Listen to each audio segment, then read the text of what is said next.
Karena polisi kadang-kadang ya namanya menegakkan hukum, kadang-kadang ada yang hilaf. Bener, polisi hilaf, pendemo hilaf, perusuh hilaf, pejabat hilaf, ngatain rakyat tolol hilaf, joget-joget hilaf, naikin gaji hilaf, artek asing hilaf, yang mau makar hilaf, bapak ngomong gitu hilaf, saya ngomong gini hilaf. Masalah kita semua ini emang hilaf. Martamis, mari kita tetap optimis. Bapak dipilih itu dari DPR. Jangan kembali menghantam DPR, Pak. Ini kan setelah duduk lupa, saya ini berasal dari DPR. Tapi kan maksud saya mengingatkan Bapak. Bapak itu dipilih dari rakyat. Janganlah sampai menghantam rakyat. Bapak kan kadang-kadang lupa. Kalau udah duduk terus lupa. Maksud saya itu cuma mengingatkan, Pak. Bapak itu asalnya dari rakyat. Janganlah bikin kebijakan yang menghantam rakyat.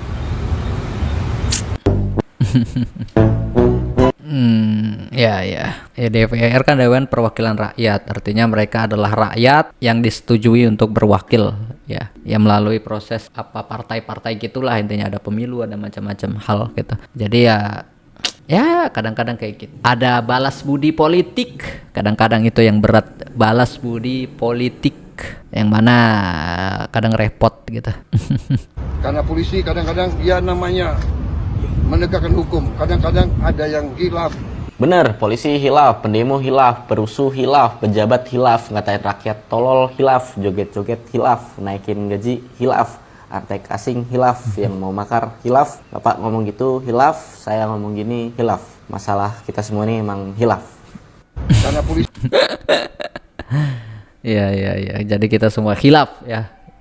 Khilaf ya. Sebenarnya mungkin penggunaan kata khilaf itu agak kurang tepat lah untuk sesuatu yang profesional ya. Contohnya ya pejabat kan ya berprofesi sebagai wakil rakyat misalnya atau apa. Jadi kalau pakai khilaf udah ibaratkan kayak maaf ngomong ada orang terus kayak ketahuan selingkuh terus tiba-tiba saya hilaf, saya terbisiki oleh setan gitu misalnya. Kayak ya kan ada prosesnya kalau di dalam pemerintahan kan gitu kayak kalau sebuah katanya khilaf kan ujung-ujungnya kayak namanya juga khilaf. jadinya kayak ya terus apa gitu loh. Kayak maaf saya khilaf, saya nggak sengaja mencuri karena ada dompet tergeletak gitu. Ya tapi kan tetap ya, aneh sih. Teman-teman, menurut gua sih ini ada yang aneh banget dari aksi demonstrasi beberapa hari terakhir ini ya. Dan gue mau mulai dari satu quote yang terkenal banget dari Sun Tzu. Dia bilang, all wars are based on deception. Atau semua peperangan itu didasari dari tipu daya atau tipu muslihat. Dan ini tuh kelihatannya kayak nggak bener-bener natural. Walaupun gue tahu perjalanannya itu hampir semua perjuangan itu worth buat kita perjuangin gitu loh. Karena emang kita tinggal di negara yang nggak baik-baik aja.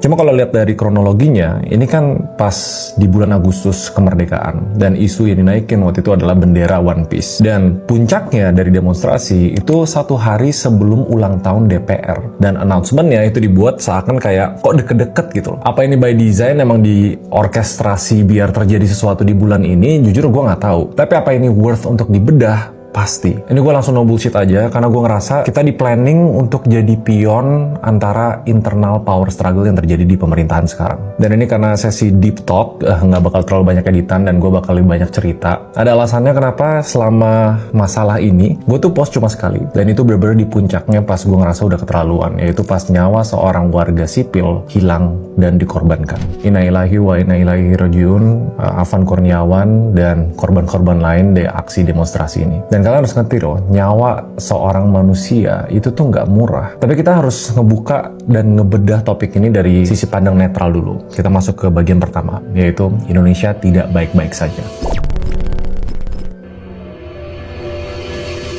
Sebenarnya kita udah tahu ya, semua root asal-usul kenapa semua ini terjadi itu gara-gara ya Indonesia tuh lagi di ambang-ambang kebobrokannya. Kita udah ngebahas dari banyak banget video sebelumnya. Middle class turun, lapangan pekerjaan, PHK, pajak naik, harga-harga naik, dan kelihatannya kayak semua ini tuh bikin hidupnya masyarakat kita tuh makin susah. Cuma ternyata poinnya bukan di sana. Gue pernah ngobrol sama Ustadz Felix, dia bilang kalau seandainya negara ya udah susah nih, harga-harga susah, lapangan pekerjaan susah, ya udah kayaknya orang masih bisa live with it, orang masih bisa hidup. Bahkan kalau misalnya diperlakukan dengan baik, itu bisa jadi bibit semangat perjuangan untuk negara-negara yang notabene bobrok, terus mereka bisa jadi negara superpower, Singapura dan beberapa negara tetangga kita yang lain. Cuma kan problemnya yang orang nggak bisa live with, dan peperangan yang realnya itu terjadi saat ada ketidakadilan. Dan ketidakadilan itu analoginya kayak api yang dilempar pakai bensin, ya bensinnya itu kesenjangan. Mau Iya.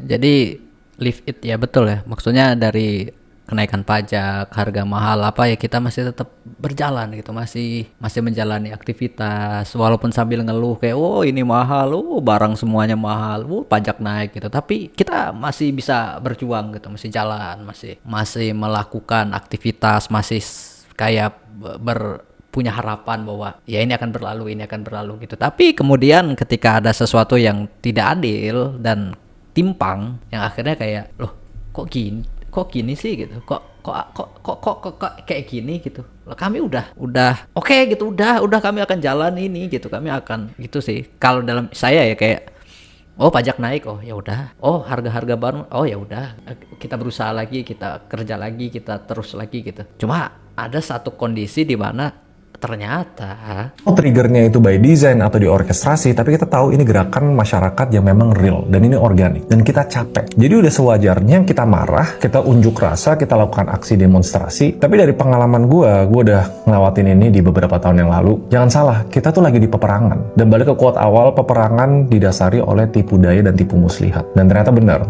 Kenapa gue kali ini lebih wait and see? Karena sebenarnya beberapa kejadian yang lalu, gue kira gue ngomong hal yang benar, gue lakukan hal yang benar, ternyata gue ditunggangi, ternyata gue dipakai untuk agenda pribadi, dan gue nggak suka banget. Dan ini pelan-pelan kalian bakal tahu kok kira-kira udang di balik batunya atau dalangnya kenapa ini semua sampai sepanas ini. Ya kita masuk ke bagian kedua nih, yaitu false flag of justice. False flag itu sebenarnya taktik lah, strategi gimana cara kita nge-framing perjuangan menjadi sesuatu yang salah. Analogi warga udah turun dan mereka udah fight, mereka bawa bendera perjuangan dan ini adalah hal yang benar. Tapi sering kali dan hampir di setiap demonstrasi dan setiap perseteruan ada yang bawa bendera lain untuk ngelakuin hal-hal yang sebenarnya nggak sesuai dengan perjuangan kita. Tujuan apa? Ya untuk agenda pribadi mereka. Karena jelas di awal itu tentang DPR, tiba-tiba ke aparat, tiba-tiba ke penjarahan, ke kasus SARA, kasus etnis, sampai ke fasilitas umum tuh dibakar. Nah di sini sebenarnya gue udah mulai ngerasa nggak make sense. Ada yang udah sempat ngelakuin analisa untuk ngebakar fasilitas umum itu nggak mungkin rakyat biasa, karena nggak segampang itu loh ngebakar tempat-tempat itu. Butuh ilmu sama profesional untuk mereka bisa ngelakuin pembakaran fasum ini secara terkoordinir. Atau yang sering kalian lihat di Instagram itu aksi provokasi. Ini bibit pertama dari false flag. Langsung dari awal ada yang nunggangin. Tapi kan pertanyaannya gini, kalau kita mau bener-bener tahu siapa dalangnya dan apa yang jadi agendanya, kita mesti tahu siapa yang diuntungkan, siapa yang dirugikan. Coba kita pakai common sense dulu ya. Kalau misalnya Indonesia kelewatan sampai anarkis, amit-amit orang sampai bilang 98, sampai udah nggak bisa dibendung lagi, yang terjadi skenario-nya beberapa udah dibahas di sosmed. Ada potensi menjadi darurat militer. Jadi mereka punya alasan ya, wah ini bukan demonstrasi, ini bukan perjuangan, ini mau merusak negara kita. Akhirnya militer turun tangan dan mereka punya absolute power. Nah ini pihak yang diuntungkan. Tapi kalau mau main detektif, kira-kira siapa mau diaktif sebagai pejabat atau mantan pejabat yang kira-kira diuntungkan kalau terjadi darurat militer? Seandainya nggak separah itu, terus kita harus lihat juga pihak yang dirugikan siapa. Sebenarnya kalau di konteks masyarakat yang anarkis sampai nggak ada keamanan, nggak ada kenyamanan, yang disalahin siapa? Yang pasti presiden.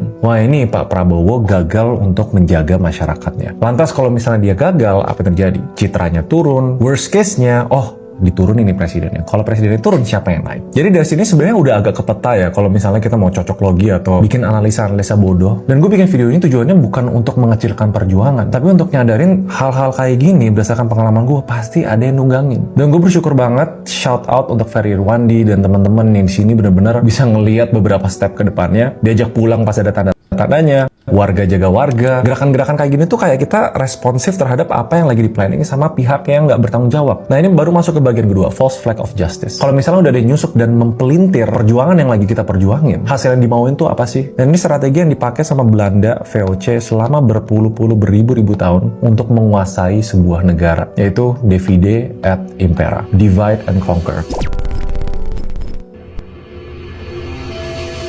Kalau misalnya udah tersusup, perangnya kayak eskalasi, kita bakal terpecah sebagai rakyat. Jadi udah bukan rakyat perjuangan untuk pemerintah yang lebih baik, tapi udah rakyat versus rakyat, pemerintah versus rakyat, aparat versus pejabat. Karena di semua teori perang, untuk kita benar-benar ngehancurin sebuah negara sampai berlebur-lebur, itu harus dihancurin dari dalam. Kalau kita ngomong aparat penegak keamanan ya, kita lihat di sini sebenarnya ada TNI dan Polri. Kita sendiri bisa nebak lah, kira-kira Polri ada di pihak siapa, TNI ada di pihak siapa. Dan kalau gue lihat dari banyak banget klip-klip yang beredar, mungkin ini analisa bodoh gue aja ya. Kelihatan ada pihak yang mau mensabotase pihak satunya lagi. Dan di sini karena gue nggak mau suzon, gue nggak mau sebut nama, kalian bisa nganalisa sendiri siapa raja-raja yang lagi main power struggle internal ini. Yang bikin sedih adalah kalau misalnya terjadi perpecahan masyarakat, kita tuh udah bukan pegang kendali papan caturnya, kita semua tuh dilihat sebagai pion. Ujung-ujungnya yang bakal jadi korban paling gede adalah rakyat dan kita-kita. Ini kalau benar-benar kita nggak aware soal situasi di sekitar kita yang bisa jadi udang di balik batunya. Kita langsung masuk ke bagian terakhir ya, yaitu quote pertama yang gue sebut, all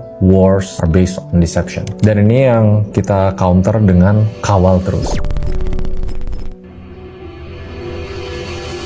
Hal paling basicnya adalah pas kita demand DPR ini untuk mundur, kata-kata yang digunain adalah nonaktifkan. Dan secara hukum sebenarnya itu nggak benar-benar dipecat atau berhenti ya. Tapi setidaknya itu udah dilempar dan kita sedikit lebih happy, kita nggak tahu di belakangnya mereka ada permainan apa lagi. Dan tipu daya, tipu muslihat ini menurut gue bakal terjadi di beberapa hari ke depan dan kita harus lebih pintar dan sadar kalau misalnya ada yang mau coba nunggangin kita. Ini perjuangan yang menurut gue luar biasa banget. Dan shout out juga gue lihat di Instagram Jerome Pauline dan beberapa influencer yang lain, mereka udah drafting permintaan-permintaan atau demand yang harus ditepati dan ada timeline-nya juga. Cuma kuncinya itu kan, kalau kita bahas dari awal sampai akhir, apa yang membuat kita bisa menjadi pion adalah kalau kita kemakan sama emosi kita dan jadi lupa tentang perjuangan apa yang kita mau fight dari awal kita ngelakuin ini. For now, gue bener-bener cuma mikir satu hal sih. Belakangan ini sebenarnya gue lagi berkomit untuk ngurangin sosmed, tapi gue puncaknya tuh bener-bener gak kuat pas lihat Afan Kurniawan itu jadi korban yang harusnya jadi perjuangan terhadap sistem yang harusnya melindungi rakyat. Jadi sekarang yang kita bisa lakuin ya, balik lagi ke semua yang udah dibangun fondasinya, warga jaga warga, sipil jaga sipil, jangan ikut keseret sama permainan mereka. Tapi kalau kalian dengerin ceritanya dari awal sampai akhir, kira-kira udah ketahuan belum siapa dalangnya dan kira-kira yang diuntungkan kalau mereka nyusup bawa false flag, dan kalau kita terpecah sebagai rakyat, siapa yang dirugikan, siapa yang akan naik. Hopefully ini nggak kejadian ya, karena kali ini luar biasanya warga kita tuh kompak banget, dan kalau misalnya kita ada informasi yang buat ngebantu sama, kita tuh share di mana-mana. Walaupun mereka berusaha untuk membungkam dengan matiin TikTok Live, mereka mulai nge-restrict akun-akun tertentu. Tapi menurut kalian gimana? Dan di seri Deep Talk kali ini, gue bener-bener bangga sih lihat Indonesia sekompak ini. Tapi di satu sisi gue nggak mau ada korban lagi hasil dari oknum-oknum atau pihak-pihak yang pengen nunggangin perjuangan yang harusnya jadi outcome yang tulus itu. Balik lagi, kita nggak butuh Indonesia tiba-tiba ekonominya bagus, kita nggak butuh tiba-tiba lapangan pekerjaan banjir, kita cuma butuh keadilan, kita cuma butuh kesenjangan itu dikecilin, kita cuma butuh transparansi. Hopefully kalau misalnya teman-teman yang demo atau pejabat atau influencer yang nonton video ini, kita sama-sama sadar dan ingat why we start all of this. Dan di sini gue bakal terus ngamatin, gue bakal terus nge-support sampai gue ketemu info yang jelas banget. Gue akan share lagi dan see you guys next video. Bye-bye.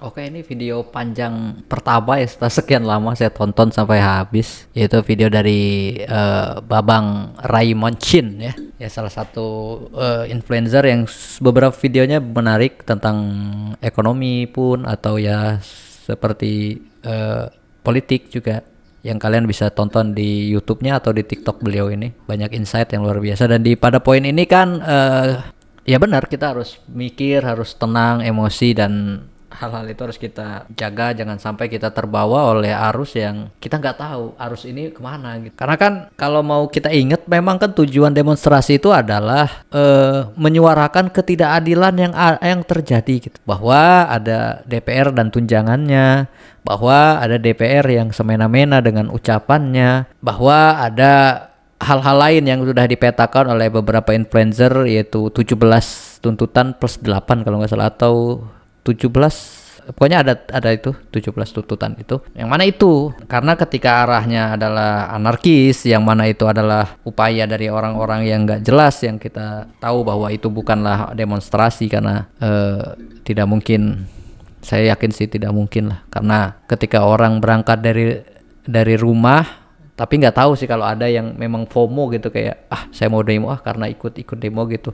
Nah itu kadang-kadang mereka nggak tahu niatnya apa, cuma kayak pengen ikut aja gitu. Nah tapi saya rasa ya kebanyakan orang ya karena tergerak bahwa ketidakadilan gitu terjadi gitu. Jadi ya memang perlu kita lihat bahwa ya ini memang luar biasa ya, bahwa hal-hal yang luar biasa menjadi sebuah problem yang terjadi gitu. Udah ada berapa gedung yang terbakar, ada berapa orang yang meninggal, dan akhirnya benar dibenturkan. Ada aparat versus rakyat, ada presiden versus rakyat, ada DPR versus DPR sih nggak ngapa-ngapain sih mereka. Mereka WFH juga kok kemarin, nggak kerja tuh, kerjanya dari rumah. Ya cukup mengerikan sih. Karena kalau mau ngomong darurat militer itu berarti kayak optimis, mudah-mudahan ada jalan baik untuk kita semua. Pokoknya emosi, hati, pikiran jangan sampai terprovokasi.